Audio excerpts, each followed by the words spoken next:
London, 1847. The carriage wheels rattled against the cobblestones of Grosvenor Square as Lady Augusta Blackwell stared out at the rain-slicked streets of London. Gaslights flickered through the evening mist, illuminating the grand townhouses that lined the fashionable district. Augusta adjusted her black gloves, a gesture that had become habitual in the 2 years since her husband's passing. At 23, she was far too young to have resigned herself to perpetual mourning, yet the thought of rejoining society filled her with unutterable dread. "We have arrived, Your Grace," announced Fletcher, her loyal coachman, as the carriage came to a halt before Pembroke House. "Perhaps we might circle the square once more," Augusta suggested, her voice barely audible over the sound of nearby musicians tuning their instruments. Fletcher's weathered face appeared at the carriage door. "With respect, Your Grace, Lady Catherine would be most disappointed if you failed to appear. She has gone to great lengths to secure your attendance." Augusta sighed. Her cousin Catherine had indeed been relentless in her campaign to draw Augusta back into society. Widowhood was no excuse for becoming a recluse, Catherine had insisted, particularly when one possessed youth, beauty, and a substantial fortune. "Very well," Augusta conceded, accepting Fletcher's hand as she descended from the carriage. Her emerald gown, the first coloured garment she had worn since donning widow's weeds, caught the lamplight as she moved toward the entrance. Though still subdued compared to the vibrant peacockery of the season, the deep green was a concession to Catherine's pleas that she begin her gradual return to society. The footman at the door bowed deeply. "Lady Augusta Blackwell, Duchess of Westmoreland," he announced as she crossed the threshold. Conversation faltered momentarily as heads turned to observe her entrance. Augusta felt her cheeks warm under the scrutiny of countless eyes, many of which she had not met in over 2 years. "Augusta, my dear," Catherine Pembroke, Countess of Hartfield, swept forward, resplendent in ivory, silk and pearls. "How wonderful to see you at last. I was beginning to fear you had turned into a spectre, haunting that dreary estate of yours in Hampshire." "Hadley Manor is hardly dreary," Augusta replied, accepting her cousin's embrace with a small smile. "It is peaceful." "Peace is for the elderly and the infirm," Catherine declared, linking her arm through Augusta's. "You, my dear, need life, and perhaps," she added with a meaningful glance around the glittering assembly, "someone to share it with." Augusta stiffened. "Catherine, you promised—" "I promised not to arrange matches," her cousin interrupted. "I said nothing about allowing nature to take its course. Now come, there are many who wish to renew their acquaintance with you." As Catherine led her through the throng, Augusta nodded politely to familiar faces, responding to condolences and pleasantries with practiced composure. The ballroom glowed with the light of 1,000 candles, reflecting off crystal chandeliers and the jewels adorning the necks of London's elite. "Lady Augusta, what a delight to see you again," remarked Lady Winthrop, an elderly dowager whose sharp eyes missed nothing. "We had begun to wonder if you would ever emerge from seclusion." "I have been occupied with estate matters," Augusta replied evenly. "Yes, I imagine managing Westmoreland's properties must be quite the challenge for a young woman," Lady Winthrop observed, her tone suggesting she found the notion questionable. "Though I understand your late husband's solicitors handle most affairs." Before Augusta could respond, a sudden hush fell over the assembly. The music, which had been building toward the opening dance, faltered momentarily. "Well," Lady Winthrop breathed, her rheumy eyes widening. "It seems the evening has become decidedly more interesting." Augusta turned to follow the collective gaze of the room. A tall figure stood in the entrance, his severe black evening attire emphasizing rather than diminishing his commanding presence. Even from a distance she could discern the hard line of his jaw, the uncompromising set of his shoulders. "The Duke of Shadowmere," Catherine whispered, her fingers tightening on Augusta's arm. "Alexander Cavendish. I did not expect him to attend." Augusta had heard the name, of course. Even in her seclusion, rumors of the feared Duke had reached her ears. His first wife's mysterious death, his ruthless business acumen, his icy demeanor that kept even the most determined social climbers at bay. "They say he has not attended a ball since his wife's passing 3 years ago," Lady Winthrop murmured, clearly relishing the drama of the moment. "One wonders what has drawn him here tonight." As if sensing her scrutiny, the Duke's gaze swept the room, eventually settling on Augusta. For a moment that seemed to stretch into eternity, their eyes locked across the crowded ballroom. Something in his expression, A flicker of recognition, perhaps, or mere curiosity, caused Augusta's heart to quicken inexplicably. Then the Duke was moving, cutting through the crowd with purposeful strides. People parted before him like water before the prow of a ship, conversations dying as he passed. "Goodness," Catherine whispered. "He appears to be coming this way." Augusta felt rooted to the spot, unable to move as the imposing figure approached. He stopped before her, and Augusta was struck by the intensity of his eyes, grey as a winter storm, and just as forbidding. "Lady Augusta Blackwell," he said, his voice deep and smooth as aged brandy. It was not a question. Augusta curtsied slightly. "Your Grace, I believe the first waltz is about to begin," he stated, extending his hand. "Would you do me the honor?" A collective gasp rippled through their immediate vicinity. The Duke of Shadowmere rarely danced, and never with young widows of no particular social standing beyond their inherited titles. Catherine's fingers dug into Augusta's arm in warning, but something in the Duke's unwavering gaze compelled her forward. "I would be delighted, Your Grace," Augusta heard herself say, placing her gloved hand in his. As he led her to the center of the ballroom, Augusta felt dozens of eyes following their progress, could almost hear the furious whispers behind fans and gloved hands. The orchestra struck up the opening notes of the waltz, and the Duke's hand settled at her waist, firm yet respectful. "You are trembling," he observed quietly, as they began to move in perfect time to the music. "Forgive me," Augusta replied, striving for composure. "It has been some time since I danced." 2 years, I believe," he said, guiding her through a turn with effortless grace. "Since before your husband's passing." Augusta looked up in surprise. "You are well informed, Your Grace." A ghost of a smile touched his lips. "I make it my business to be well informed, Lady Augusta, particularly about matters and people that interest me." The implication sent a flutter of alarm through her chest. "And do I interest you, sir? I cannot imagine why. We have never been introduced." "Until now," he corrected. "As for why," his gaze seemed to penetrate beyond her carefully constructed facade.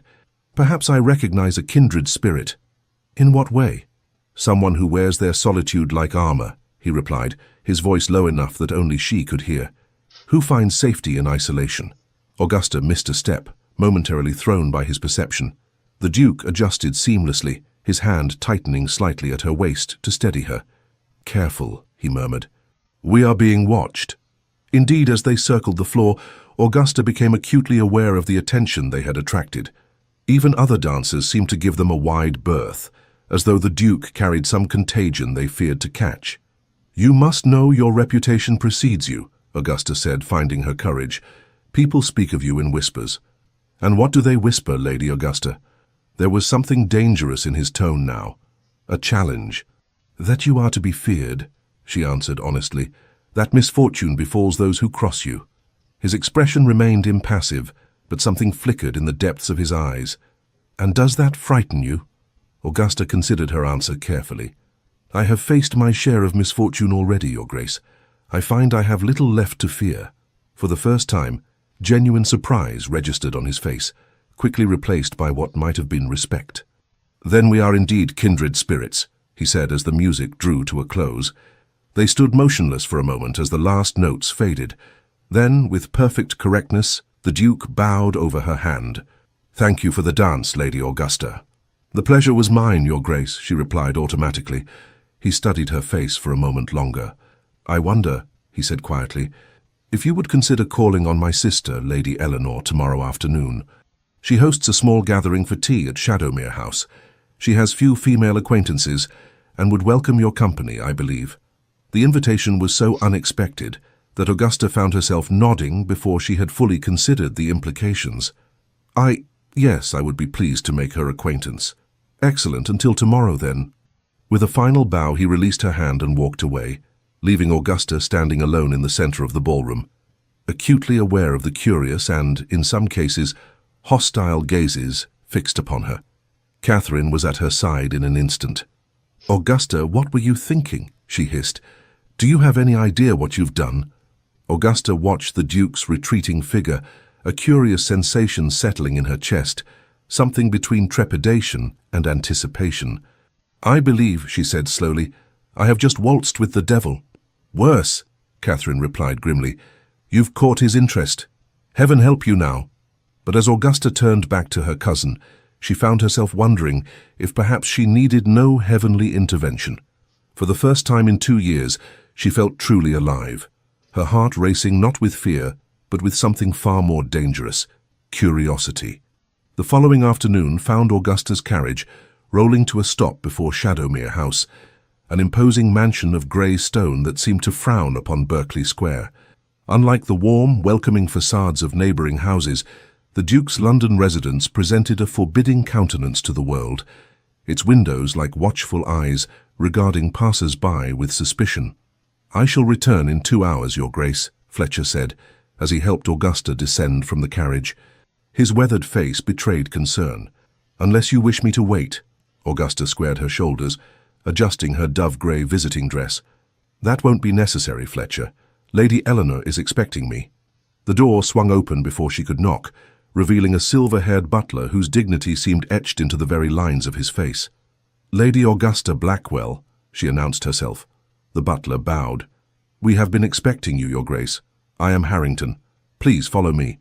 The interior of Shadowmere House was surprisingly light, with high ceilings and large windows that admitted the afternoon sun. The decor, while undeniably masculine, possessed an elegance that spoke of refined taste rather than ostentation. Harrington led her through a grand entrance hall and down a corridor lined with portraits, stern-faced men and women who bore the unmistakable Cavendish features: strong jaw, high cheekbones, and those penetrating grey eyes. They arrived at a set of double doors, which Harrington opened with a flourish. "Lady Augusta Blackwell, Your Ladyship," he announced. The drawing-room beyond was a revelation. Unlike the restrained elegance of the rest of the house, this chamber was a sanctuary of femininity. Delicate furniture upholstered in soft blues and creams, vases brimming with fresh flowers, and shelves lined with books and curios created an atmosphere of gentle refinement. A young woman rose from a chaise longue by the window, her face lighting with a smile of genuine pleasure. Lady Eleanor Cavendish bore a striking resemblance to her brother, sharing his dark hair and fine bone structure, but where his features were hardened by experience, hers remained soft, almost ethereal. "Lady Augusta," she said, coming forward with outstretched hands, "how delightful that you accepted our invitation. I have heard so much about you." Augusta took the offered hands, immediately warming to Eleanor's unaffected manner. "I confess I was surprised to receive it. Your brother and I are barely acquainted." A knowing smile touched Eleanor's lips. "Alexander rarely does anything without purpose, Lady Augusta. Please sit with me. Harrington, the tea, if you would." As they settled onto the chaise, Augusta studied the younger woman. Lady Eleanor appeared to be in her early 20s, perhaps a year or two younger than Augusta herself. There was a delicacy about her that suggested ill health, reinforced by the slight pallor of her complexion. "You must forgive my brother's abruptness," Eleanor said as Harrington returned with a tea tray. "Social graces have never been his forte, I'm afraid." "Yet he dances beautifully," Augusta observed. Eleanor laughed, a bright musical sound. "Her skill hard won through strict instruction and rigorous practice. Our father insisted upon it." Her expression sobered slightly. "Alexander was not always as you see him now. Circumstances have hardened him." "You refer to the death of his wife?" Augusta asked, then immediately regretted her boldness. "Forgive me, that was unconscionably direct." "Not at all," Eleanor replied, pouring tea with a steady hand. "It is refreshing to converse with someone who speaks plainly. Yes, Caroline's death changed him profoundly. But it was not only that." She paused, seeming to weigh her words. "My brother has shouldered many burdens alone." Augusta accepted the offered cup. "Including your care." Eleanor's gaze sharpened with interest. "You are perceptive, Lady Augusta. Yes, I have been in poor health since childhood. Alexander has been both brother and guardian to me since our parents' passing 10 years ago." "That must have been difficult for you both," Augusta said softly. "I lost my parents young as well." "Yes, I know." At Augusta's questioning look, Eleanor coloured slightly. "Alexander mentioned it. He researches those who catch his attention." Before Augusta could respond to this revelation, the drawing-room door opened once more. Alexander Cavendish stood on the threshold, his tall figure silhouetted against the light from the hallway. "Lady Augusta," he said with a slight bow. "I trust my sister has been entertaining you adequately." "Your sister is a delight, Your Grace," Augusta replied, rising to curtsy. "I am grateful for her invitation." "It was your invitation, as I recall," he corrected, moving into the room with that same predatory grace she had observed the previous evening. "Alexander, must you be so literal?" Eleanor chided gently. "You'll frighten Lady Augusta away before we have become properly acquainted." "I doubt Lady Augusta frightens easily," he replied, his gaze never leaving Augusta's face. "Do you, Your Grace?" The challenge in his tone was unmistakable. "I believe I mentioned last night that I have little left to fear, Your Grace," Augusta responded evenly, "though I confess your reputation does give one pause." Something like amusement flickered across his stern features. "Reputations are often exaggerated, and sometimes well-earned," she countered. As they concluded their tea, Augusta found herself increasingly intrigued by this complex man and his gentle sister. When Alexander unexpectedly invited her to a small dinner party the following evening, she accepted, partly out of genuine interest in Eleanor, but also because of the enigma that was the Duke of Shadowmere. As her carriage departed Shadowmere House, Augusta discovered a small envelope on the seat beside her that had not been there when she arrived. Inside was a single sheet of heavy cream paper, bearing a message in bold masculine handwriting. "Lady Augusta, beware of forming attachments too quickly in London. Not all are what they seem, and some may seek to use your connection to me for their own purposes. Trust few. Question everything." Until tomorrow, AC Augusta stared at the cryptic warning, a chill settling over her despite the warmth of the afternoon. What could it mean? Was it a warning against others or against the Duke himself? One thing was becoming increasingly clear. In accepting Alexander Cavendish's invitation to Waltz, she had set in motion events beyond her control. The question now was whether she had the courage to see where they might lead. The cryptic note from Alexander Cavendish haunted Augusta's thoughts as she prepared for the dinner party at Shadowmere House. Standing before her mirror, she studied her reflection in the midnight blue gown Catherine had insisted she wear. Too somber for a widow emerging from mourning, her cousin had declared, but perfect for intriguing a certain duke. Augusta had protested such calculation, yet couldn't deny the flutter of anticipation she felt at the prospect of seeing Alexander again. His warning echoed in her mind. Trust few, question everything. What dangers lurked beneath the polished surface of London society? And why had he singled her out for both attention and caution? The dinner party at Shadowmere House proved to be an intimate affair, with only 8 guests gathered in the elegant dining room.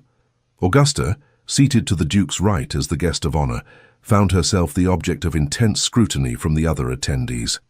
Lord James Harrington, a distinguished gentleman in his 50s with kind eyes and a ready smile, had been introduced as the Duke's closest friend and advisor.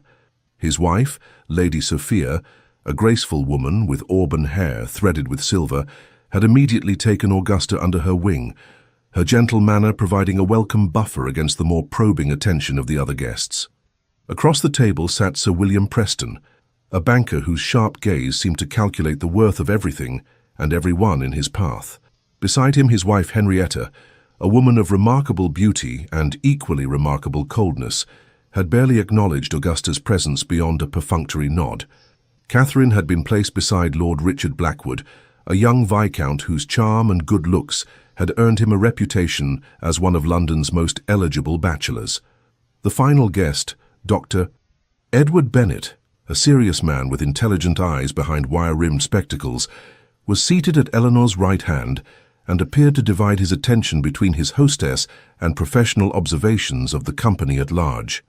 "Lady Augusta," Sir William addressed her as servants cleared the soup course, "I understand you manage your late husband's estate yourself. Most unusual for a woman of your age and station." Augusta felt Alexander stiffen beside her. "I have excellent stewards, Sir William, but yes, I take an active interest in Hadley's operations." "How progressive," Lady Preston remarked, her tone suggesting it was anything but admirable. "I believe competence knows no gender," Lord Harrington interjected smoothly. "And from what I've heard, Hadley Manor prospers under Lady Augusta's guidance." "Indeed," the Duke confirmed, his deep voice commanding immediate attention. The estate's yield has increased by 15% since she assumed control, a remarkable achievement in these economic times. Augusta turned to him in surprise. You seem remarkably well informed about my affairs, Your Grace. As I mentioned yesterday, neighboring properties are of particular interest to me, he replied, his expression unreadable. Speaking of which, Lord Blackwood, how fares your father's venture in Cumberland? The Viscount, who had been gazing at Augusta with undisguised admiration, started slightly. Ah, progressing well, I believe. Father seldom shares the details with me, I'm afraid. A pity, the Duke remarked. One would think the heir to such extensive holdings would take a keener interest in their management. Lord Blackwood flushed, and Augusta felt a twinge of sympathy for the young man. Perhaps Lord Blackwood has other interests that command his attention, she suggested. Indeed I do, Lady Augusta, he replied gratefully. I am something of an amateur botanist. I've been cataloguing native orchid species in Derbyshire. How fascinating, Eleanor exclaimed. You must see our conservatory after dinner. Alexander has imported several rare species from the continent. I should like that very much, Lord Blackwood replied, his gaze lingering on Augusta rather than Eleanor. Augusta felt the Duke's eyes upon her, assessing her reaction to the Viscount's obvious interest. She kept her expression neutral, though inwardly she was puzzled by the strange tension she sensed between the two men. The meal progressed through several more courses, the conversation flowing easily under Lord Harrington's skilled guidance. Augusta found herself drawn into discussions of literature, music, and even politics, subjects she had missed during her self-imposed isolation in Hampshire.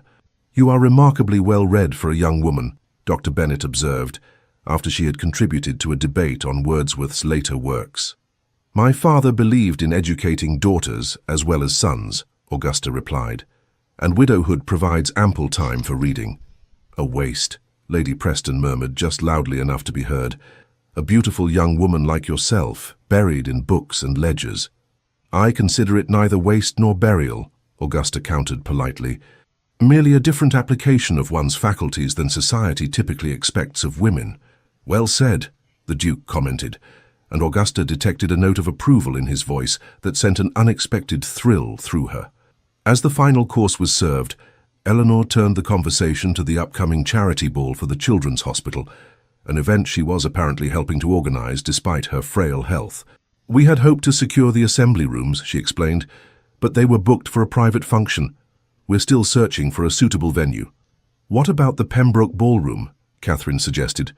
I'm sure my husband would be amenable. That's very kind, Eleanor replied, but we anticipate over 300 guests. I fear even your generous ballroom would be somewhat cramped.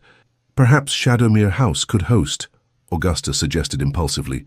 Your ballroom seems more than adequate. A hush fell over the table. The Duke rarely opened his home to large gatherings, a fact Augusta realized belatedly as she noted the surprised expressions around her. An excellent suggestion, Alexander said after a moment's consideration. Eleanor, make the necessary arrangements. Eleanor's face lit with delight. Are you certain, Alexander? It would mean opening much of the house to the public. For a worthy cause, he replied, his eyes meeting Augusta's. I find I'm willing to make exceptions to my usual privacy. The significance of this concession was not lost on the other guests. Lady Preston's eyes narrowed speculatively, while Lord Harrington regarded his friend with undisguised astonishment. How generous, Lady Preston said silkily. One wonders what has prompted this sudden philanthropy. Perhaps, the Duke replied, his gaze still fixed on Augusta. I am simply following Lady Augusta's admirable example of emerging from seclusion. After dinner, the gentlemen declined to separate for port, instead joining the ladies in the music room where Eleanor was persuaded to play the pianoforte. Her skill was considerable, the music filling the elegant chamber with haunting melodies that seemed to reflect her gentle yet melancholy spirit. Augusta found herself standing near a set of French doors that opened onto a small balcony. Seeking a moment's respite from the intensity of the evening, she slipped outside into the cool night air. The balcony overlooked a walled garden, silvered by moonlight and fragrant with early roses. Augusta drew a deep breath, steadying herself against the stone balustrade. Seeking escape so soon? The Duke's voice behind her caused her to start. Merely some fresh air, she replied, turning to face him. In the moonlight his features appeared less severe, the hard lines of his face softened by shadow. My guests can be somewhat overwhelming, he acknowledged, moving to stand beside her. Particularly the Prestons. Sir William seems rather calculating. An apt description, the Duke said with a dry smile. He is a man who sees relationships purely in terms of advantage. And Lady Preston? Henrietta?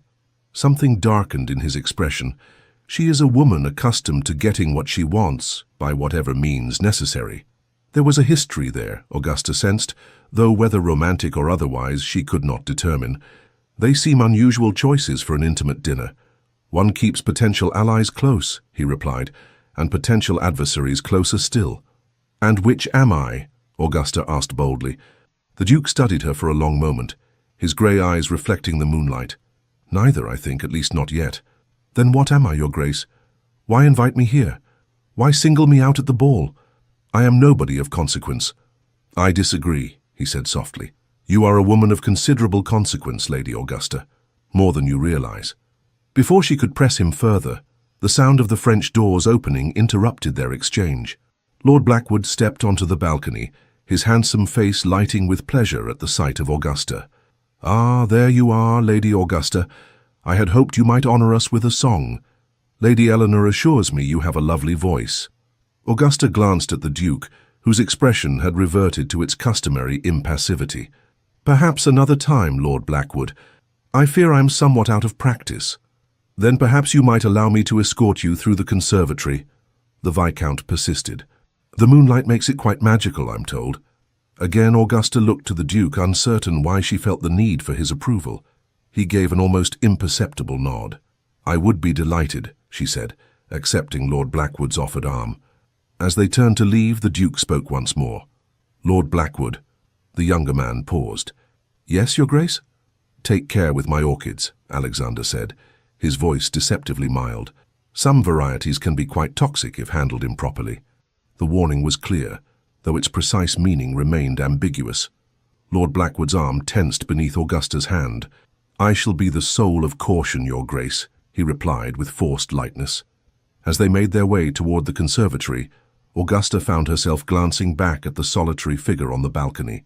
The Duke stood motionless, his face in shadow, watching their departure with an intensity that sent a shiver down her spine, not entirely of fear. The conservatory was indeed magical in the moonlight, its glass walls and ceiling creating a cathedral of silver and shadow. Exotic plants created mysterious silhouettes, and the air was heavy with the scent of night-blooming flowers. Lady Augusta, Lord Blackwood began as they strolled between rows of rare specimens, I hope you will permit me to call upon you during your stay in London. That is very kind, my lord, but I'm not certain— Please, he interrupted, stopping to face her. I have admired you from afar for some time. Even before your husband's passing, your grace and intelligence were spoken of with great respect. Augusta was surprised by his earnestness. You flatter me, sir. Not at all, he insisted. And now, seeing you here, I find myself even more captivated. May I hope that you might consider me as a friend, at least? There was something almost desperate in his manner that puzzled her. Lord Blackwood, we are barely acquainted. Richard, please, he said, taking her hand. And acquaintances must begin somewhere, must they not? Before Augusta could respond, a quiet voice spoke from the shadows. Lord Blackwood, I believe Lady Eleanor is asking for you. Dr. Bennet emerged from behind a large palm, his expression carefully neutral. Lord Blackwood released Augusta's hand reluctantly. Of course, he said. Lady Augusta, will you accompany me back? In a moment, she replied. I should like to admire the orchids a while longer. With obvious reluctance, Lord Blackwood departed, leaving Augusta alone with the doctor. You should be cautious, Lady Augusta, Dr. Bennet said, once the Viscount was out of earshot. Regarding Lord Blackwood? She asked. Regarding everyone in this house, he replied, his voice low, including, perhaps especially, our host. Augusta studied the serious-faced physician. You are the Duke's doctor, are you not? And his friend, I hope, Bennet confirmed, which is why I feel compelled to warn you. The Duke's interest in you has not gone unnoticed, and there are those who might seek to use you to gain advantage over him. Use me? How? Dr. Bennet hesitated. The circumstances surrounding the first Duchess's death were complicated. There are those who believe the Duke was somehow responsible. though I know this to be false. And you think Lord Blackwood is among these people? I think, the doctor said carefully, that Lord Blackwood's sudden interest in you may not be entirely based on your personal charms, considerable though they are. His family has a long-standing feud with the Cavendishes, dating back generations. Augusta frowned. Then why would the Duke invite him here? Alexander keeps his enemies under close observation, Bennet replied. And perhaps he wished to see how you would respond to the Viscount's attentions. I am not a pawn to be moved about on some chessboard, Augusta said, indignation rising. No, Bennet agreed, but you may find yourself on one nonetheless. Be careful, Lady Augusta. Alexander Cavendish is a good man despite what rumors may suggest, but his world is more dangerous than you know. With that cryptic warning, the doctor offered his arm. Shall we rejoin the others? As they walked back toward the music room, Augusta's mind whirled with questions. What game was being played here? And why did she seem to be at its center? The remainder of the evening passed without incident, though Augusta was acutely aware of the undercurrents flowing beneath the polite conversation. Lord Blackwood continued his attentions, though somewhat subdued after Dr. Bennet's intervention. Lady Preston watched her with calculating eyes, while Sir William engaged the Duke in what appeared to be a heated discussion of business matters in a corner of the room. As the evening drew to a close, Augusta found herself once more in the Duke's company as he escorted her and Catherine to their waiting carriage. I trust you found the evening tolerable, he said, his voice low enough that only she could hear. More than tolerable, Augusta replied honestly, though somewhat perplexing. A ghost of a smile touched his lips. Life is seldom straightforward, Lady Augusta. So it seems, she agreed, particularly in your orbit, Your Grace. He assisted her into the carriage with careful hands. Until the charity ball, then. I shall call upon you tomorrow to discuss the arrangements. Tomorrow? Augusta echoed, surprised. Unless that would be inconvenient? Not at all, she replied, aware of Catherine's curious gaze. We shall expect you. As the carriage pulled away, Catherine leaned forward eagerly. Augusta, you dark horse, what have you done to captivate the fearsome Duke of Shadowmere? He scarcely took his eyes from you all evening. Augusta shook her head, genuinely bewildered. I haven't the faintest idea, Catherine. We've barely exchanged more than pleasantries. Nonsense! Something has clearly caught his interest. Catherine's eyes gleamed with excitement. How extraordinary! The most elusive bachelor in England pursuing my widowed cousin. He is hardly pursuing me, Augusta protested, and I am not seeking his attention. Catherine's expression grew serious. Be careful, Augusta. The Duke's reputation is complicated. There are rumors about his first wife's death that were never satisfactorily explained. So, Dr. Bennet implied, Augusta murmured. You discussed this with Bennet? Catherine looked shocked. What did he say? Augusta hesitated, uncertain how much to reveal. Only that the circumstances were complicated, but that he believed the Duke innocent of any wrongdoing. Well, he would say that, wouldn't he? Bennet has been the Duke's physician for years. Catherine sighed. I'm not saying you should avoid Alexander Cavendish. Heaven knows you deserve some excitement after 2 years of mourning. Just proceed with caution. I assure you, caution is uppermost in my mind, Augusta replied, though even as she spoke she wondered if it was entirely true. There was something about the Duke that called to her, a recognition of kindred pain perhaps, or simply the magnetic pull of a man whose every word and gesture hinted at hidden depths. Later that night, as Augusta prepared for bed in the guest chamber of Catherine's townhouse, her lady's maid, Wilson, handed her a small package. This arrived by messenger just after we returned, Your Grace, Wilson explained. The footman said it was most urgent. The package, wrapped in plain brown paper and sealed with unmarked wax, contained a folded letter and a small brass key. Augusta opened the letter with trembling fingers. Lady Augusta, forgive the late hour of this communication. Matters have arisen that require immediate attention. The enclosed key opens the garden gate at the rear of Shadowmere House. Come at your earliest convenience tomorrow morning. Enter through the garden and proceed to the conservatory. Tell no one of this message, not even your cousin. Trust no one until we have spoken. A.C. Augusta stared at the cryptic note, her heart racing. What could possibly be so urgent as to require such secrecy? And why did the Duke trust her? a virtual stranger with whatever mysterious situation had arisen. "Is everything well, Your Grace?"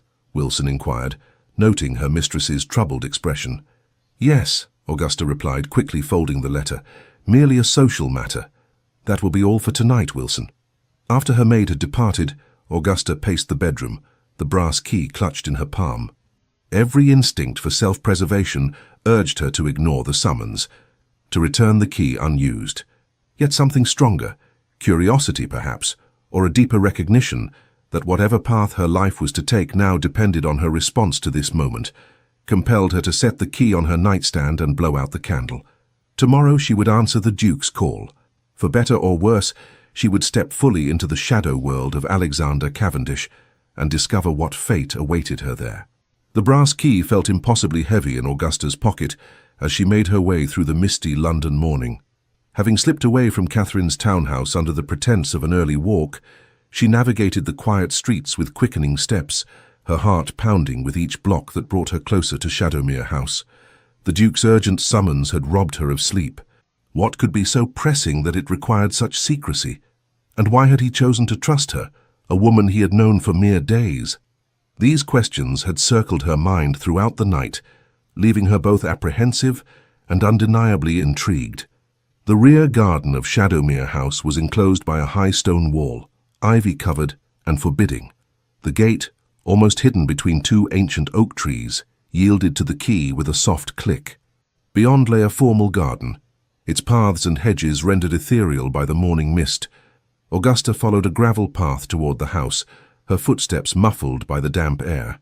The conservatory gleamed like a crystal palace at the garden's edge, its glass walls clouded with condensation. She hesitated at the door, suddenly aware of the impropriety of her situation. To visit a bachelor's home unchaperoned at his secret invitation, it was scandalous by any measure.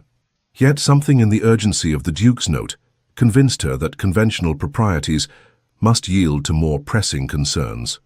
The conservatory door opened silently, admitting her to the warm, moist atmosphere within. In daylight, the collection of exotic plants was even more impressive than it had appeared by moonlight. Orchids in every conceivable color bloomed alongside ferns, palms, and flowering vines that created a verdant labyrinth. Lady Augusta. She turned to find the Duke emerging from between two towering palms. He was dressed more casually than she had yet seen him, in riding breeches and a white shirt open at the collar, his dark hair slightly disheveled. The effect was startlingly intimate. "Your Grace," she acknowledged, suddenly acutely aware of her compromised position. "Your note sounded urgent." "It was," he confirmed, stepping closer. In the diffuse light filtering through the glass ceiling, his grey eyes appeared almost silver. "I apologize for the secrecy, but I feared our conversation last night might have been overheard." "By whom?" "There are ears everywhere in London society," he replied, "and what I must tell you requires absolute privacy." Augusta steeled herself. "I'm listening." Alexander gestured toward a small wrought-iron bench, partially concealed by flowering vines. "Please, sit." Once they were seated, he began. "I believe you may be in danger, Lady Augusta." "From what quarter?" she asked, surprised by her own calm. "That remains unclear," he admitted, "but certain events have come to my attention that suggest someone wishes to harm you, or perhaps use you to harm me." Augusta frowned. "That seems far-fetched, Your Grace. I'm of no particular importance." "You underestimate yourself," he said, his voice softening. "But more relevantly, you underestimate what your growing association with me might mean to certain parties." "You refer to the rumors about your first wife?" His expression tightened.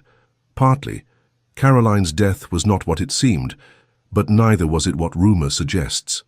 "What did happen?" Augusta asked directly. Alexander was silent for a long moment, his gaze fixed on some distant point. "Caroline suffered from melancholia," he finally said. "Severe, debilitating melancholia that worsened after our marriage.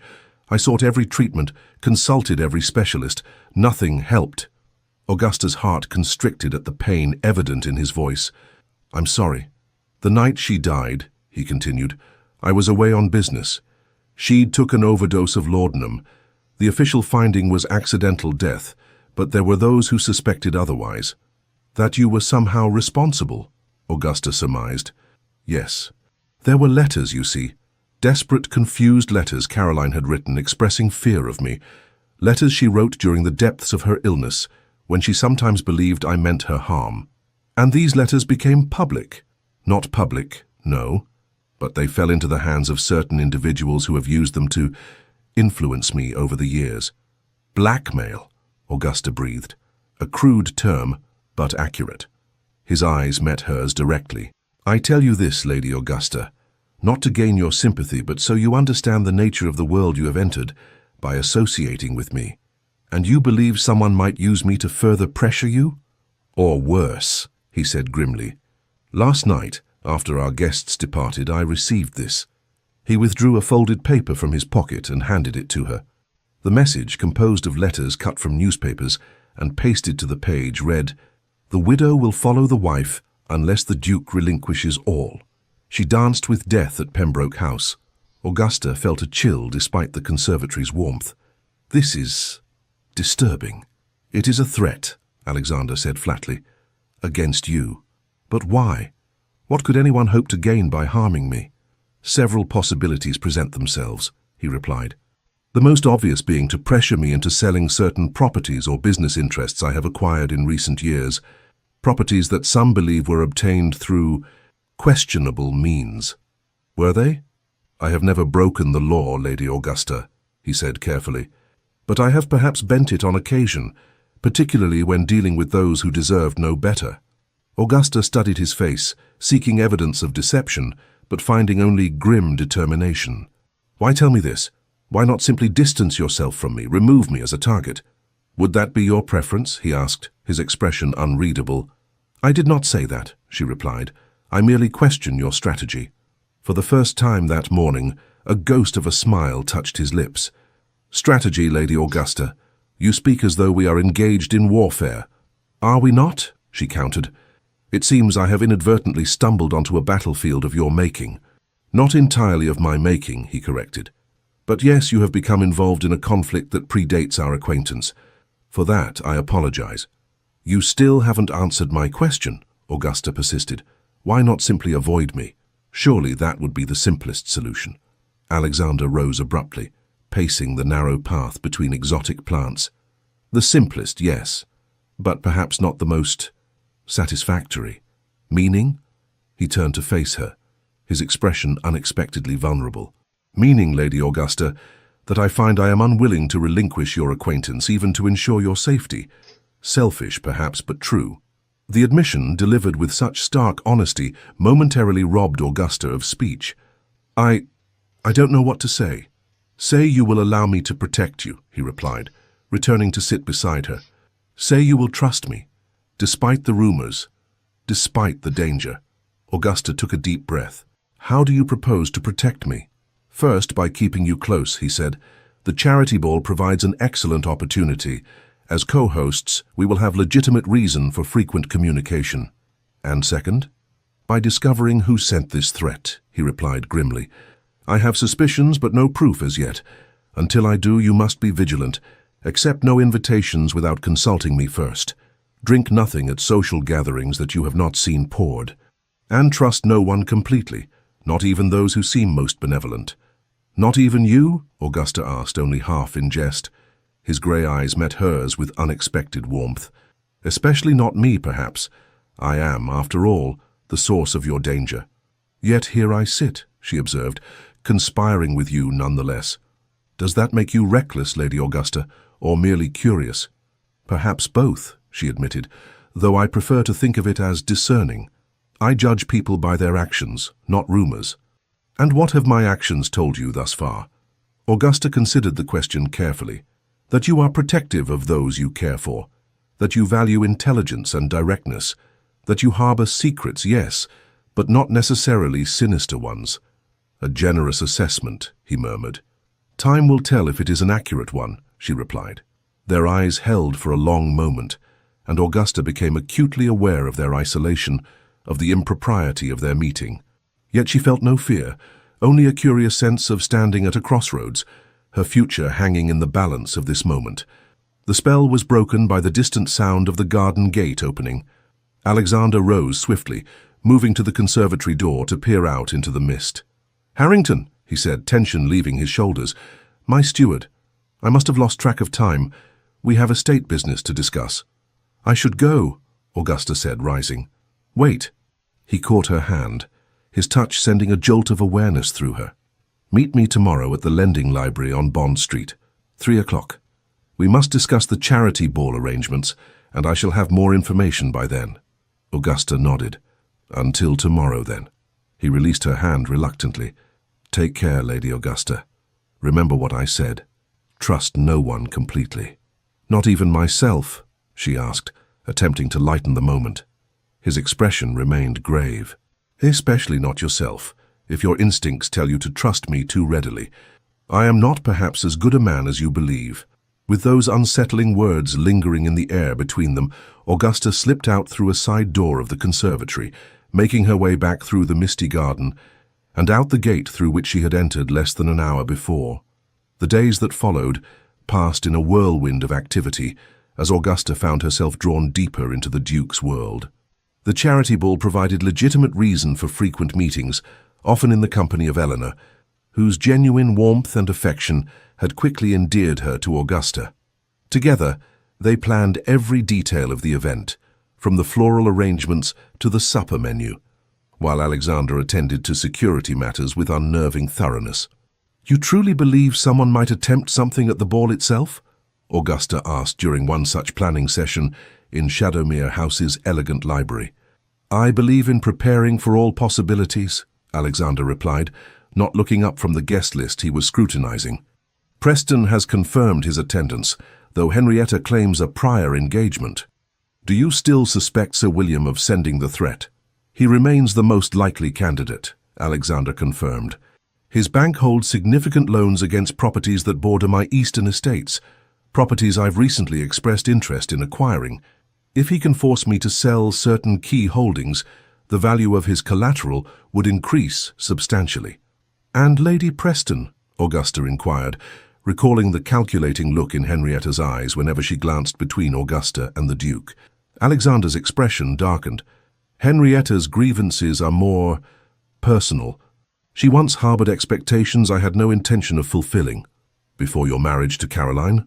"Yes," he said shortly, clearly unwilling to elaborate further. "In any case, with both Prestons present at the ball, along with Lord Blackwood and several other potential adversaries, vigilance will be essential." "You suspect Lord Blackwood as well?" Augusta asked, surprised. Despite the young Viscount's continued attempts to engage her interest during the past weeks, she had found him charming, if somewhat shallow, hardly the type to resort to anonymous threats. "I suspect everyone until proven trustworthy," Alexander replied, his gaze finally meeting hers. "A habit that has served me well over the years." "And yet you trust me," she observed. "A woman you've known less than a month." Something softened in his expression. "Trust is perhaps too absolute a term. Let us say I am inclined to believe in your integrity, an inclination that grows stronger with each passing day." The admission, delivered with such careful precision, nevertheless sent a flutter of warmth through Augusta's chest. Before she could respond, the library door opened to admit Eleanor, her pale face flushed with excitement.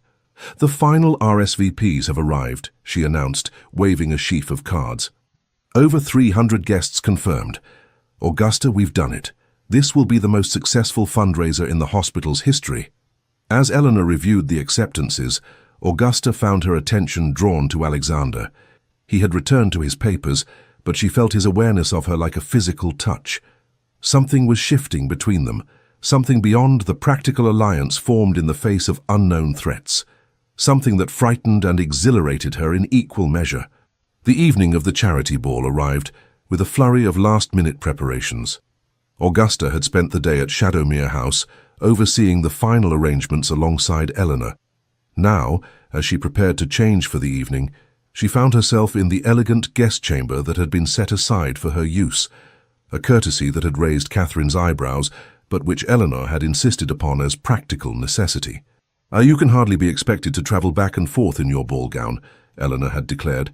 "Besides, Alexander says it's safer for you to remain here until the last guests have departed." The reminder of potential danger cast a momentary shadow over Augusta's anticipation.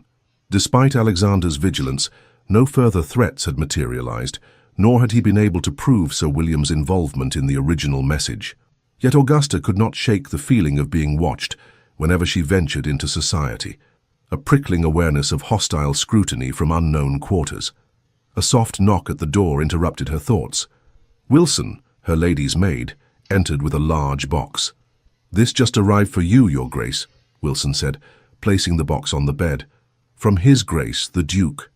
Augusta opened the package with curious fingers. Inside, nestled in tissue paper, lay a magnificent gown of silver silk embellished with delicate beadwork that caught the light like tiny stars. Beneath it was a smaller velvet box containing a pair of diamond earrings and a matching bracelet of breathtaking elegance. A folded note lay atop the jewelry. "For tonight's co-hostess, the silver suits your eyes." Augusta traced her fingers over the bold handwriting, her heart quickening at the personal nature of the gift. It was not merely extravagant, it was thoughtful. The silver tones a perfect complement to her coloring, the style exactly to her taste without being ostentatious. "Shall I help you dress, Your Grace?" Wilson asked, her eyes wide at the splendor of the gown. Augusta nodded, suddenly unable to speak past the emotion tightening her throat. Something had changed irrevocably in her life since that first waltz with the Duke of Shadowmere. Whether for good or ill remained to be seen, but one thing was certain: there would be no returning to the quiet isolation of her widowhood. An hour later, Augusta descended the grand staircase, a vision in silver silk and Duchess lace. Alexander waited at the bottom, his tall figure commanding in formal black evening attire. In the 2 weeks since their clandestine meeting in the conservatory, something had shifted between them. A deepening of trust, perhaps, or something more profound that neither dared name. "Lady Augusta," he said, taking her gloved hand as she reached the final step. "You outshine every star in the heavens tonight." "Flattery, Your Grace," she replied with a smile. "How unlike you." "Not flattery," he corrected. "Merely accurate observation." Eleanor appeared at her brother's side, lovely in pale blue that complemented her delicate coloring. "Augusta, you look magnificent. The ball will be the talk of London for months." "Thanks to your tireless efforts," Augusta said warmly, genuinely fond of the younger woman who had become a dear friend over the past weeks. "And yours," Eleanor insisted. "Alexander says you have a gift for organization that rivals his own. High praise indeed from my perfectionist brother." The Duke's lips quirked in a half-smile. "I merely recognize efficiency when I encounter it." "Such a romantic soul," Eleanor teased, nudging her brother affectionately. "Oh, Dr. Bennet has arrived. I must speak with him about the hospital committee meeting tomorrow." As Eleanor hurried off to greet the physician, Alexander offered Augusta his arm. "Shall we greet our guests? The first carriages are arriving." For the next hour, they stood together in the entrance hall, welcoming London's elite to Shadowmere House. Augusta noted with interest the varying reactions to their joint hosting duties: surprise from most, speculation from some, and poorly concealed disapproval from a select few, notably Lady Preston, who arrived on the arm of a distinguished gentleman who was not her husband. "Sir William sends his regrets," Henrietta explained, her smile not reaching her eyes. "Urgent business in Manchester. Lord Everley was kind enough to escort me in his absence." "How fortunate," Alexander remarked, his tone neutral, though Augusta sensed his tension. "Lord Everley, I believe you know Lady Augusta Blackwell?" The silver-haired Earl bowed over Augusta's hand. "Only by reputation, I'm afraid. A pleasure to make your acquaintance at last, Lady Augusta."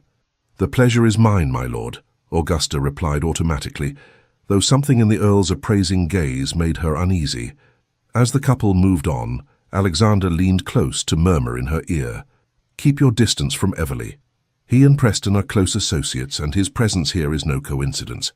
The warning sent a shiver down Augusta's spine, a reminder that beneath the glittering surface of the evening lay darker currents. Lord Blackwood arrived shortly thereafter, his handsome face lighting at the sight of Augusta. Over the past weeks, he had called at Catherine's townhouse several times, his attentions becoming increasingly marked despite Augusta's polite rebuffs. "Lady Augusta," he said, bowing deeply, "you are a vision tonight. I hope I may claim at least one dance."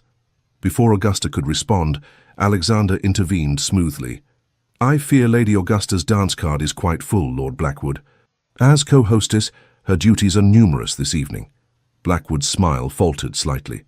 Of course, perhaps later then. As he moved away, Augusta glanced at Alexander. That was rather pointed, Your Grace. Blackwood has been asking questions about you, he replied quietly. Questions that go beyond mere social interest. What sort of questions? About your finances, primarily. The exact value of Hadley Manor. Your connections in Hampshire. His grey eyes darkened. He is not what he seems, Augusta. The use of her given name, rare despite their growing closeness, emphasized the seriousness of his concern. You still suspect him of involvement in the threat against me? I suspect everyone, Alexander replied grimly. But yes, he ranks high among my concerns. The arrival of the final guests prevented further discussion. Soon the ballroom was filled with elegant couples circling to the strains of a waltz, the atmosphere one of unrestrained festivity. Augusta found herself partnered first with Lord Harrington, whose kind manner and gentle humour provided a welcome respite from the underlying tension of the evening. You have wrought a miracle, Lady Augusta, he remarked as they navigated the crowded floor. I have not seen Shadowmere House so alive in years. The credit belongs to Eleanor and His Grace, Augusta demurred. I think not, Harrington replied with a knowing smile. Alexander has changed since meeting you. There is a lightness to him that has been absent since Caroline's death, some might say even before. Augusta felt her cheeks warm. We are merely acquaintances, my lord. Of course, he agreed, though his eyes twinkled with gentle skepticism. Just as the sun and moon are merely celestial bodies with no influence upon the tides. The dance ended before Augusta could formulate a suitable response. Her next partner was Dr. Bennet, whose serious demeanour concealed a dry wit she had come to appreciate during their committee meetings for the hospital fundraiser. You appear to have survived the preparations unscathed, he observed, as they joined the set for a country dance. Eleanor thrives under your influence. I have not seen her so animated in years. She is a remarkable young woman, Augusta replied sincerely. I only wish her health were more robust. Bennet's expression grew thoughtful. Indeed, though I believe her condition improves with positive stimulation, your friendship has been a tonic, more effective than any medicine I could prescribe. As has the Duke's increased attentiveness, Augusta noted. He dotes on her, though he tries to disguise it beneath that stern exterior. Alexander Cavendish is a man of deep feelings carefully controlled, Bennet said. Those who earn his regard are fortunate indeed. And those who earn his enmity? Augusta asked, thinking of the mysterious threat. Bennet's eyes met hers soberly. Would be wise to proceed with caution. The Duke does not forgive easily, nor forget at all. Augusta had just accepted a glass of champagne from a footman when Lady Preston appeared at her elbow. Lady Augusta, Henrietta purred, her crimson gown a striking contrast to Augusta's silver. How cleverly you have managed everything. One would almost believe you were born to Shadowmere House rather than a recent acquisition. Augusta maintained her composure despite the insult. The Duke and Lady Eleanor have been most welcoming. The success of tonight belongs to them. How modest, Lady Preston remarked, sipping her champagne, though I wonder if you fully appreciate the position in which you find yourself. I'm afraid I don't take your meaning. Henrietta's perfect lips curved in a smile that didn't reach her eyes. No, let me be plain then. Alexander Cavendish is not a man who forms attachments lightly. That he has singled you out is noteworthy. We share an interest in the Children's Hospital, Augusta replied carefully. Nothing more. Lady Preston laughed, a tinkling sound devoid of warmth. My dear, we are both women of the world. The Duke's interest extends far beyond charity work, as all of London can see. I merely wonder if you understand what accepting such interest might entail. Again, I must profess confusion, Lady Preston. Henrietta leaned closer, her voice dropping to a confidential murmur. There are aspects of Alexander's character unknown to you, darker aspects that led to his first wife's unfortunate end. Augusta felt a chill despite the warmth of the crowded room. I believe such rumors are greatly exaggerated. Are they? Lady Preston arched a perfect eyebrow. Perhaps you should ask why Caroline was so afraid in those final months. Why she wrote those desperate letters begging for help. Why no one dared to intervene until it was too late. Before Augusta could respond, Alexander appeared at her side, his expression cold as he regarded Lady Preston. "Henrietta, I trust you are enjoying the evening." "Immensely," she replied, unperturbed by his frosty tone. "Lady Augusta and I were just becoming better acquainted." "How fortunate for her," he said, with cutting precision. "Augusta, Eleanor requests your presence in the small drawing room. Something regarding the charity auction." Grateful for the interruption, Augusta excused herself, though Lady Preston's parting smile lingered unpleasantly in her mind as Alexander guided her through the crowd. "What did Henrietta say to you?" he asked once they were relatively private in a quiet alcove. "Nothing of consequence," Augusta replied, reluctant to repeat the insinuations. Alexander's jaw tightened. "She mentioned Caroline." "It wasn't a question." "Yes," Augusta admitted. "She suggested there was more to your wife's death than is commonly known." "And do you believe her?" His voice was carefully neutral, but Augusta sensed the importance of her answer. "I believe," she said slowly, "that people rarely act without motive. Lady Preston clearly bears you ill will. The question is why." Something like relief flickered in his eyes. "A perceptive observation.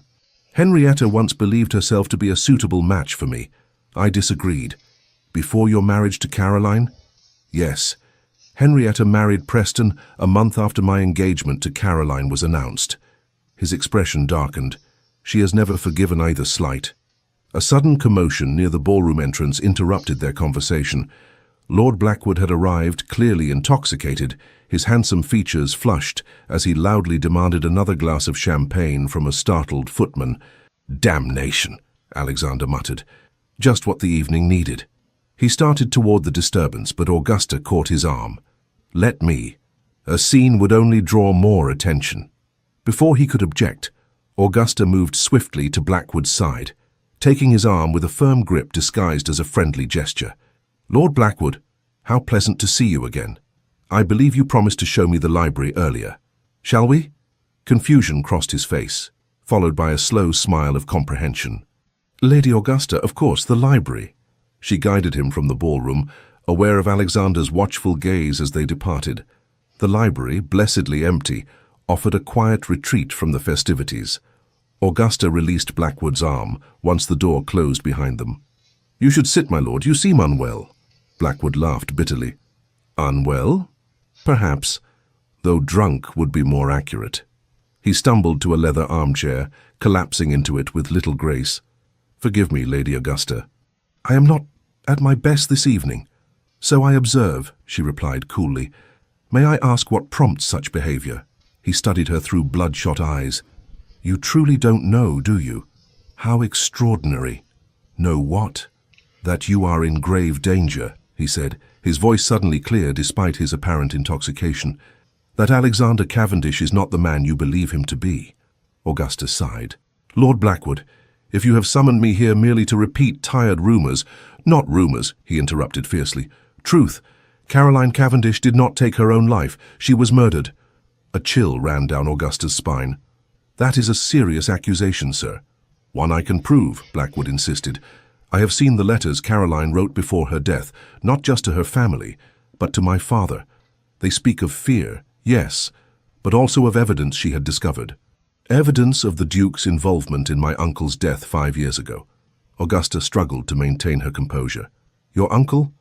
"The previous Earl of Blackwood," he explained. "Officially, he died of heart failure. In reality, he was ruined by Alexander Cavendish's financial manipulations, driven to despair. And then, when he threatened exposure, silenced permanently." "This is absurd," Augusta said, though doubt had begun to creep into her mind. "Why would the Duke target your uncle?" "For the same reason he targets anyone who stands in his way," Blackwood replied bitterly. "Power, control. The Blackwood estates bordered Shadowmere to the east. My uncle refused to sell certain parcels Cavendish wanted for expansion, a mistake that cost him everything." Before she could respond, the library door opened and Alexander entered, his expression thunderous as he surveyed the scene. "Blackwood," he said, his voice dangerously soft, "I believe it's time you departed." The younger man rose, straightening his waistcoat with exaggerated care. "I was just leaving, Your Grace. Lady Augusta and I have had a most illuminating conversation. Indeed. Alexander's gaze flickered to Augusta's face. How fascinating.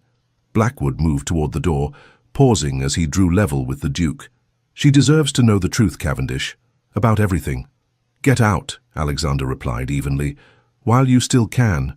Something like fear flashed in Blackwood's eyes, quickly masked by bravado. With a final bow to Augusta, he departed, leaving a tense silence in his wake. Alexander closed the library door, leaning against it for a moment before turning to Augusta. I apologize for the interruption. Blackwood has always lacked discretion, particularly when in his cups.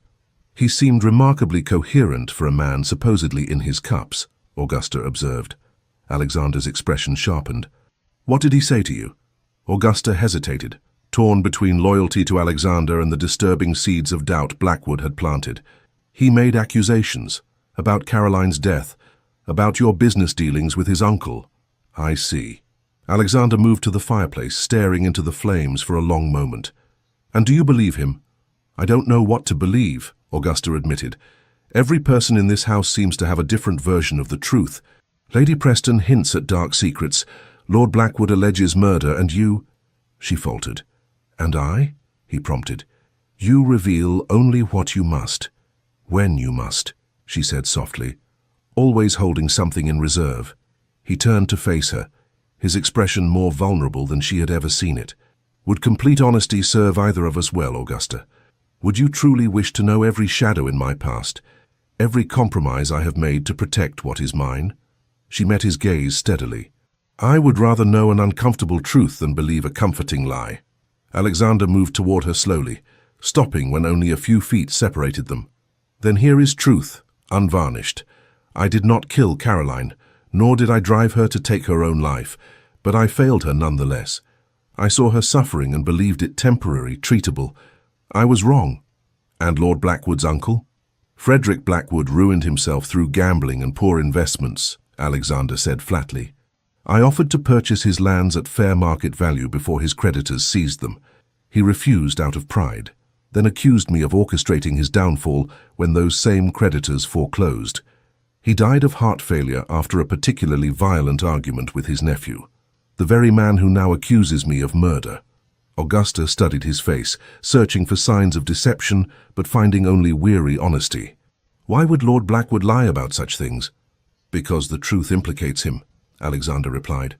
Richard Blackwood inherited estates heavily encumbered by his uncle's debts. Most of those debts were held by Sir William Preston's bank. Preston agreed to restructure the loans on favorable terms in exchange for Blackwood's assistance in certain matters. Matters concerning you? And now it seems concerning you as well. Alexander closed the remaining distance between them, taking her hands in his. Augusta, I have not been entirely forthcoming about why I approached you that night at the Pembrokes' ball. Her heart quickened at his touch. I had assumed it was mere chance. Nothing in my life happens by chance, he said quietly. I sought you out because I had received information that Blackwood intended to court you, not for your charms, considerable though they are, but because of Hadley Manor's strategic position. Strategic? Your estate sits between Shadowmere and the railway line being constructed to Southampton, Alexander explained. Control of Hadley would allow access to that railway, access that would increase the value of surrounding properties enormously. And you believe Lord Blackwood intended to gain that control through marriage to me? The idea was both insulting and alarmingly plausible. I believe Blackwood acts as Preston's agent in this, yes, Alexander confirmed. When I appeared to develop an interest in you myself, their plans required adjustment. Hence the threatening note, intended to frighten you away from me. The revelation left Augusta momentarily speechless. Everything, their meeting, his attention, the danger that now surrounded her, all stemmed from a cold calculation of property and advantage. If this is all about property and railway access, she said finally, her voice barely above a whisper, why not simply tell me from the beginning? Why the elaborate charade of social calls and charity committees? Because, he said, his voice low and unexpectedly gentle, what began as strategic intervention became something I neither expected nor planned for. Augusta withdrew her hands from his, needing space to think. And what was that? Genuine regard, he replied simply. Admiration. A connection I have not felt since... perhaps ever. Before Augusta could respond to this startling admission, a sharp knock at the library door interrupted the moment. Alexander stepped back, his expression closing like a shutter as Eleanor entered, her face pale with concern. "Alexander, Augusta, forgive the intrusion, but there's been an incident. Lady Preston has collapsed in the ballroom." "What happened?" Alexander demanded, immediately alert. "Doctor?" "Bennett is attending her now," Eleanor explained hurriedly. "She complained of dizziness, then fainted. There's a speculation that her champagne may have been tampered with." Augusta felt a cold dread settle in her stomach. "Tampered?" Eleanor nodded grimly. "Bennett believes she may have been poisoned." "Was anyone seen near her drink?" Alexander asked sharply. "Several people, apparently," Eleanor replied. "The ballroom is crowded after all." "But—" She hesitated, glancing anxiously at Augusta. "But what?" Alexander pressed. "Lord Everley claims he saw Augusta speaking with Lady Preston shortly before the incident, and apparently several guests noticed Augusta bringing Lord Blackwood to the library just minutes later." Alexander's expression darkened. "Implying what exactly?" Eleanor wrung her hands.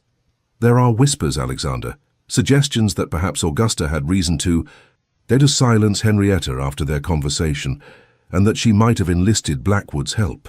"That's preposterous," Augusta exclaimed. "Lady Preston was perfectly well when I left her."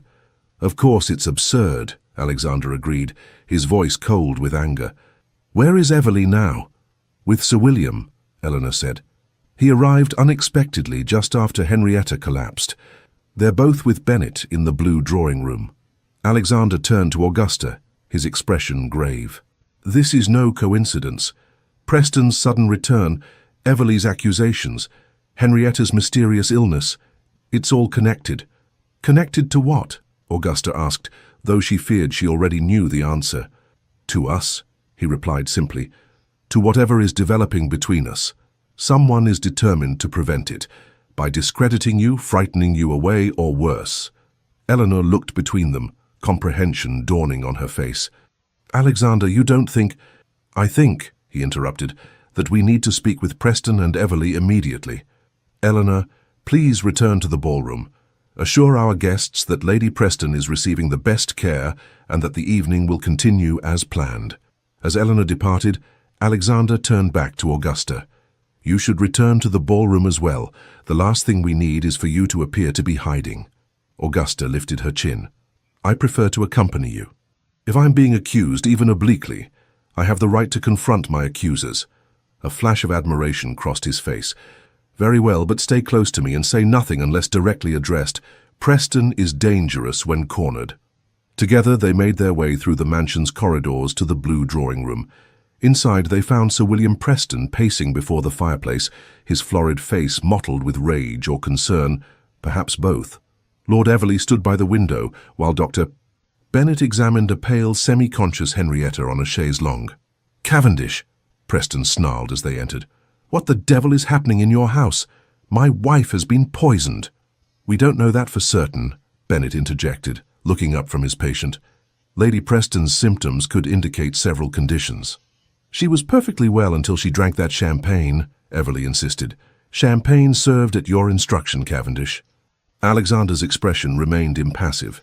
"Champagne served to over 300 guests, none of whom have reported illness. A curious poison that affects only one person, wouldn't you say?" Preston's gaze shifted to Augusta, his eyes narrowing. "Perhaps not the champagne itself, but what was added to it. I understand Lady Augusta was seen speaking with my wife shortly before she collapsed." Augusta stepped forward, ignoring Alexander's warning glance. "As were dozens of other guests, Sir William. Lady Preston and I exchanged brief pleasantries, nothing more.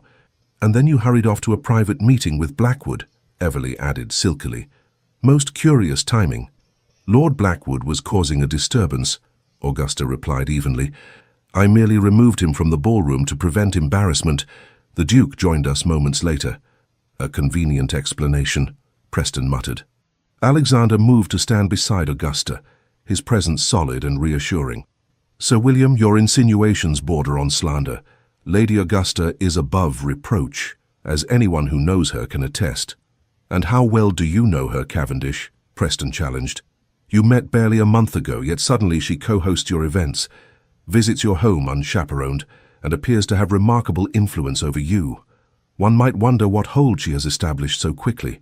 Augusta felt heat rise to her cheeks at the implied impropriety, but before she could respond, Dr. Bennet rose from Henrietta's side. "This accomplishes nothing," he said firmly. "Lady Preston needs rest and quiet. Whatever the cause of her indisposition, this interrogation serves only to delay proper treatment." "And what is your diagnosis, Doctor?" Preston demanded.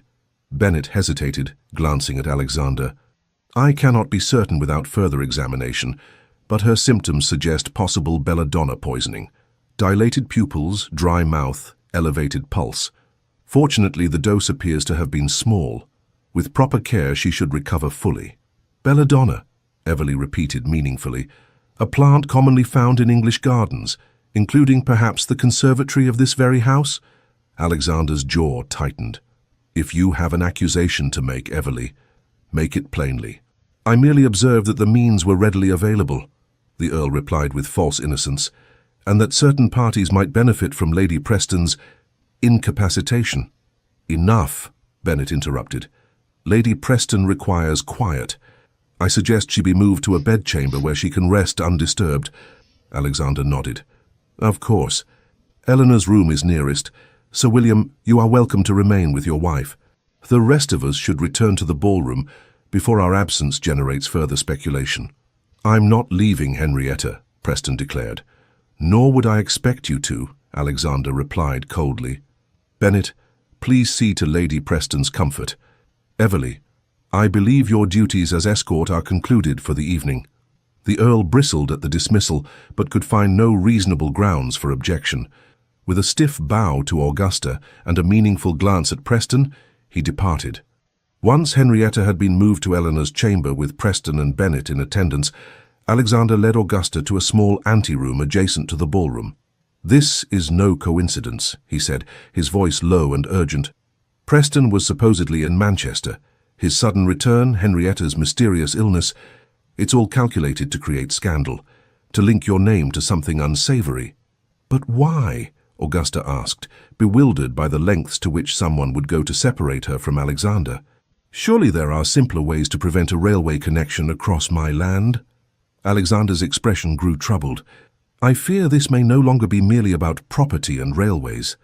Preston has harbored resentment against me for years, dating back to a business venture in which he felt cheated. Henrietta's grievance is more personal, as I explained. If they believe I have developed genuine feelings for you, they would seek to destroy what they cannot have," Augusta finished, the realization chilling her. "Not just my reputation, but any chance of happiness between us." "Yes," he agreed, his grey eyes dark with concern. "The question is how far they are willing to go. Poisoning Henrietta herself to cast suspicion on you suggests a disturbing commitment to their cause." Augusta considered this. "But surely Lady Preston wouldn't willingly ingest poison, even at her husband's instruction." "Perhaps she didn't know," Alexander suggested. "A small amount of belladonna in her toilette, absorbed through the skin rather than ingested, would produce similar symptoms without her knowledge or consent. The calculation required for such a scheme was horrifying to contemplate. These are not merely business rivals, Alexander. These are dangerous enemies." "Yes," he agreed grimly. "Which is why you must leave London. Tonight." Augusta stared at him in shock. "Leave? Now?" "Return to Hadley Manor at first light," he insisted. "Preston and his allies cannot touch you there, on your own land, surrounded by loyal servants." "And what of you?" she demanded. "Am I to flee while you remain to face these accusations alone?" "I have weathered worse storms," he replied. "Once the immediate scandal subsides, I will join you at Hadley." "There are matters between us that remain unresolved, Augusta. Matters that deserve to be addressed away from prying eyes and malicious tongues." The intensity of his gaze left no doubt as to his meaning. Augusta felt her heart quicken, but practical concerns intruded on the moment. "My reputation may already be compromised," she pointed out. "Leaving suddenly will only appear to confirm my guilt." "Your cousin will accompany you," Alexander countered. "They planned return to Hampshire for family matters.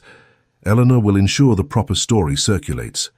Augusta could see the logic in his plan, yet something in her rebelled at the thought of retreat.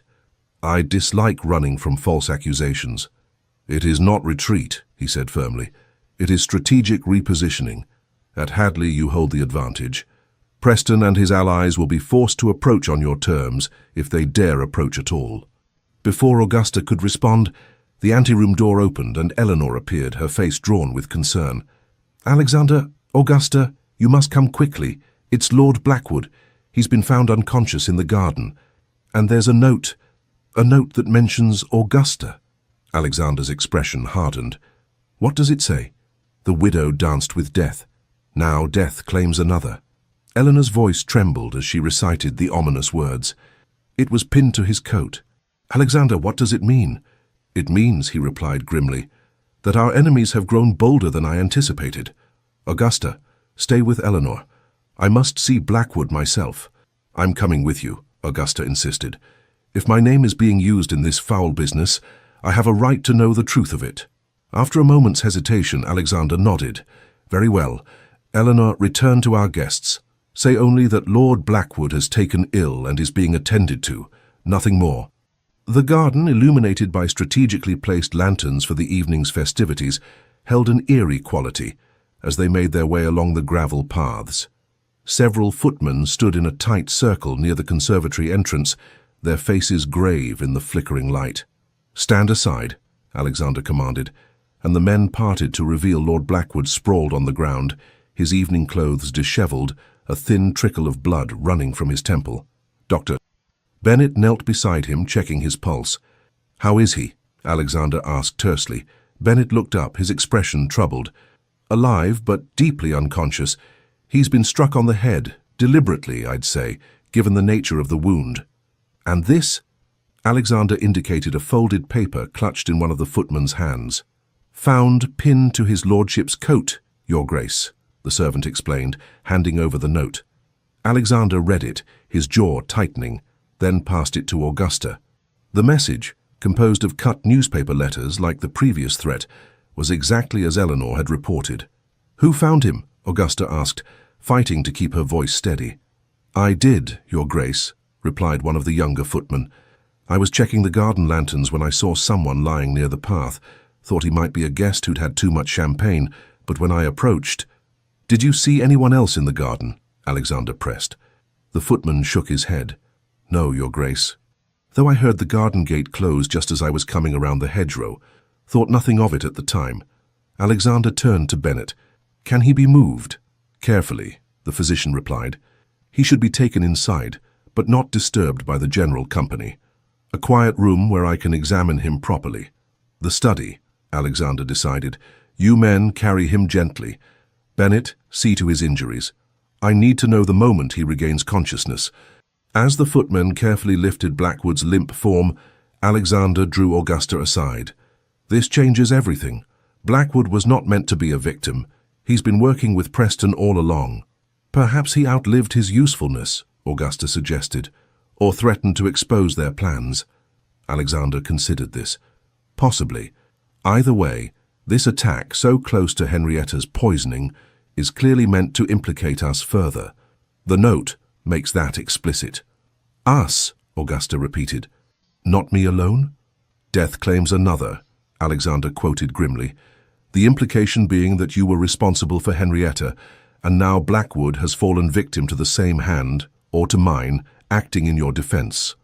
The calculated malice behind such a scheme made Augusta feel physically ill. These are not the actions of mere business rivals, Alexander. This is something more personal, more vindictive. Yes, he agreed, his expression darkening. Which makes my earlier advice even more urgent. You must leave London tonight, not tomorrow. I'll make arrangements immediately. And leave you to face these accusations alone? I will not. Alexander took her hands, his grip almost painful in its intensity. Augusta, listen to me. Preston is capable of far worse than false accusations and staged accidents. If he truly believes you stand between him and his goals, whether those goals involve me, your land, or something else entirely, he will not hesitate to eliminate that obstacle permanently. The stark warning sent a chill through her. And what of you? Are you not equally at risk? Preston and I have been engaged in this dance for years, he replied. We understand each other's limits. You, however, are a new factor, one he has not yet measured fully. That makes you unpredictable to him, and therefore dangerous. Augusta recognized the logic in his argument, but her heart rebelled at the thought of abandoning him amidst growing scandal. If I leave now, it will appear as admission of guilt. If you stay, he countered, you may not have the opportunity to prove your innocence.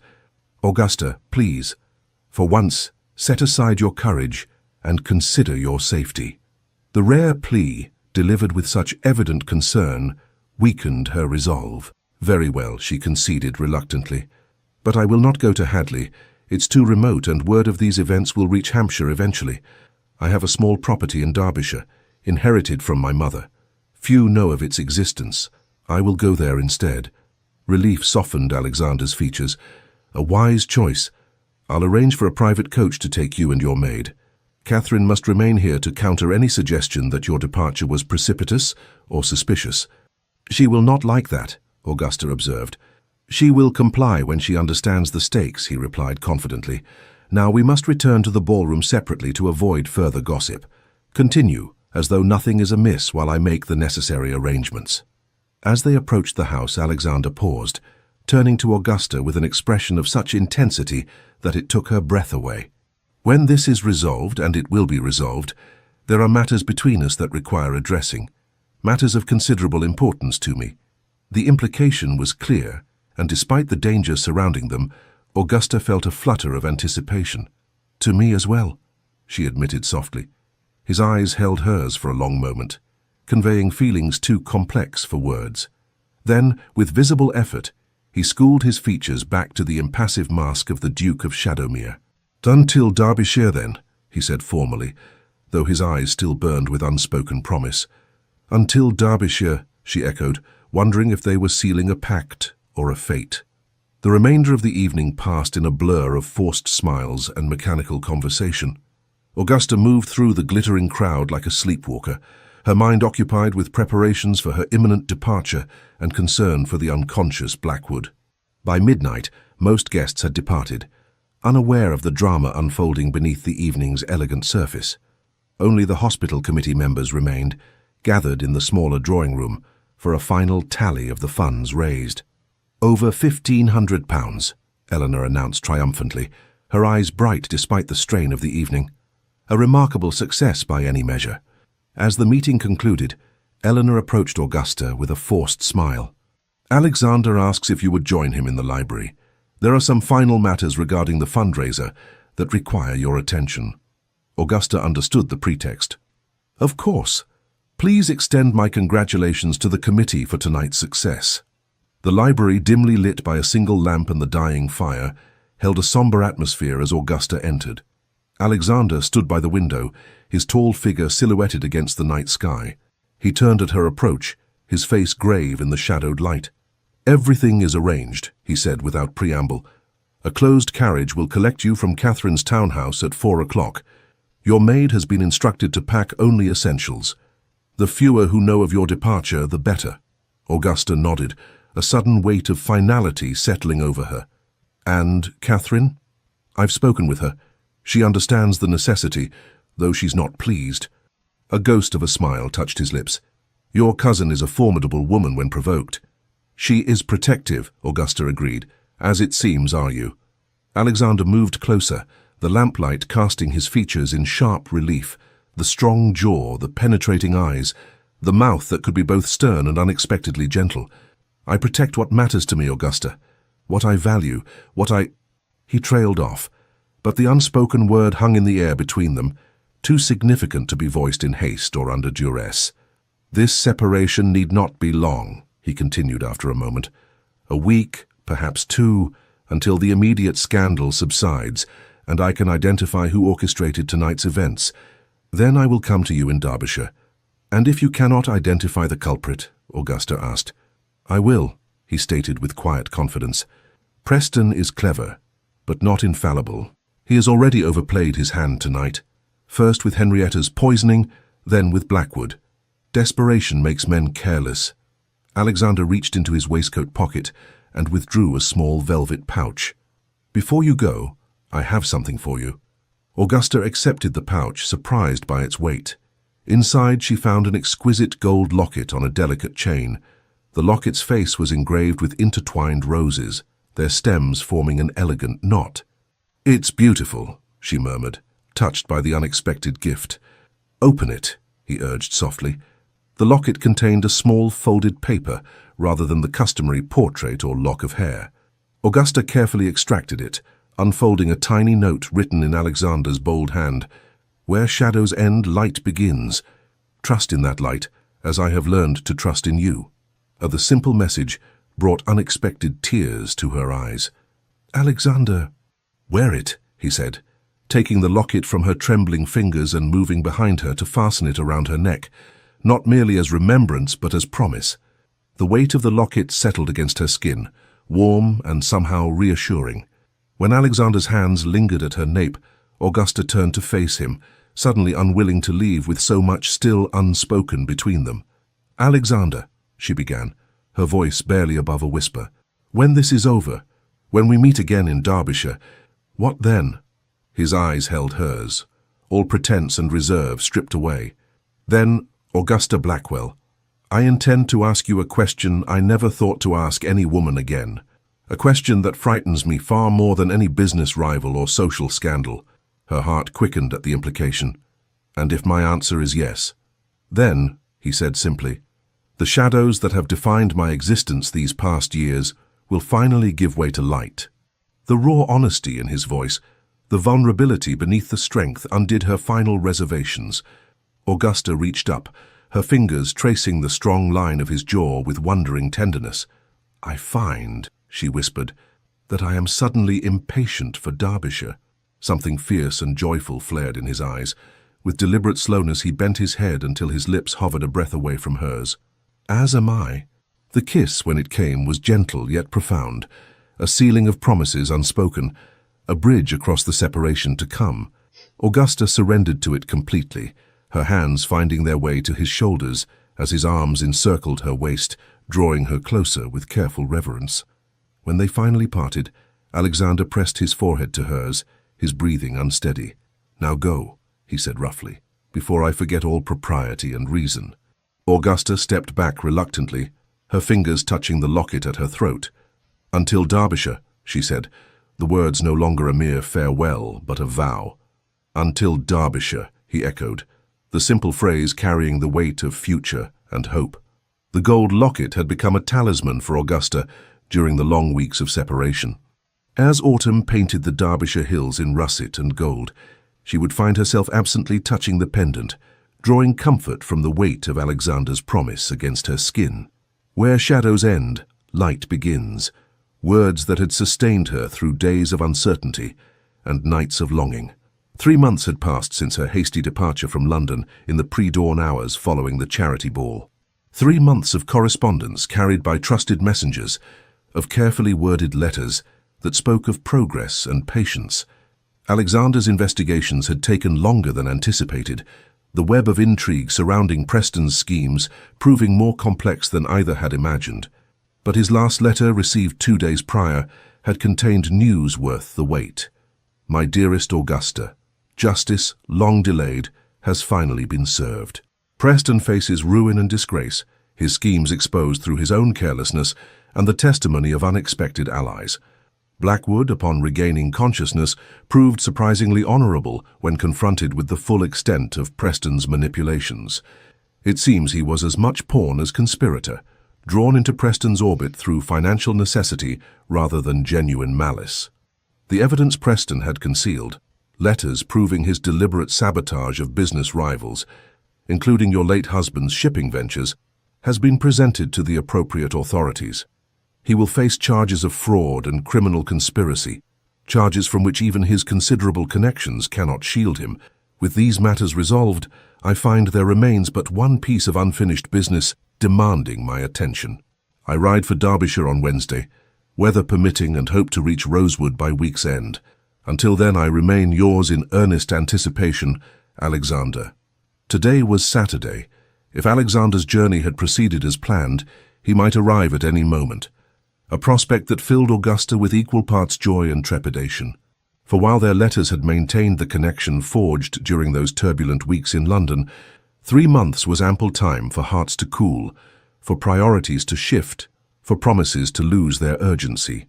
Augusta stood at the window of the small drawing room in Rosewood Cottage, her mother's childhood home that had proven the perfect sanctuary, remote enough for safety, yet close enough to civilization for necessary comforts. Behind her, a cheerful fire crackled in the grate, warding off the October chill. A book lay abandoned on the nearby table, her morning tea grown cold beside it. For Augusta found herself increasingly distracted, her attention drawn inevitably to the road that wound through the valley below, the road from London. The sound of approaching hoofbeats drew her attention. A rider appeared on the road below, moving at a steady pace toward the cottage. Even at this distance, Augusta recognized the straight-backed posture, the confident handling of the magnificent black stallion. Her heart leaped to her throat as she pressed a hand to the window, as though reaching across the remaining distance between them. "Wilson!" she called, her voice uncharacteristically breathless. "A visitor approaches. Please prepare refreshments in the drawing room." Her lady's maid appeared in the doorway, a knowing smile on her weathered face. "Already done, Your Grace, and I've had fresh water brought up for you to refresh yourself should you wish it." Augusta smoothed her hands over her sage-green morning dress, simple by London standards but well-suited to country life. "Thank you, Wilson. That will be all for now." Alone once more, Augusta touched the gold locket that had not left her throat since that night in the Shadowmere Library. Inside, Alexander's note had been joined by a pressed wildflower from the Derbyshire hills, a tangible reminder of the light he had promised would follow shadow. The cottage's small entrance hall echoed with the sound of the door knocker. Augusta moved to the drawing-room doorway, listening as Wilson admitted their visitor. Then footsteps in the hall, confident, measured, familiar. Alexander Cavendish stood framed in the doorway, his tall figure silhouetted against the light from the entrance hall. He was dressed for riding in a dark coat and buckskins, his cravat loosened from the journey. But it was his face that captured Augusta's attention. The strong features relaxed in a way she had rarely seen in London, the grey eyes warm with an emotion that made her breath catch. "Lady Augusta," he said, his deep voice washing over her like a physical caress. "Your Grace," she replied, fighting to maintain composure when her heart threatened to burst from her chest. For a moment, they regarded each other in silence, measuring the changes wrought by separation. Then Alexander stepped into the room, closing the distance between them with deliberate strides. "I find," he said quietly, "that 3 months is an intolerably long time." "Interminable," Augusta agreed, a smile tugging at her lips despite her effort at dignity. Another step brought him close enough that she could detect the scent of leather and wood smoke that clung to his clothing, could see the fine lines at the corners of his eyes, lines that deepened as he returned her smile. "You look well," he observed. "Derbyshire agrees with you. I have found peace here," she admitted, though not perhaps complete contentment. His eyebrow arched in silent question. "Contentment requires something more," Augusta explained, bold in a way she would never have been before London, before him. "Something I have been awaiting with considerable impatience." Understanding flared in his eyes, followed by a heat that quickened her pulse.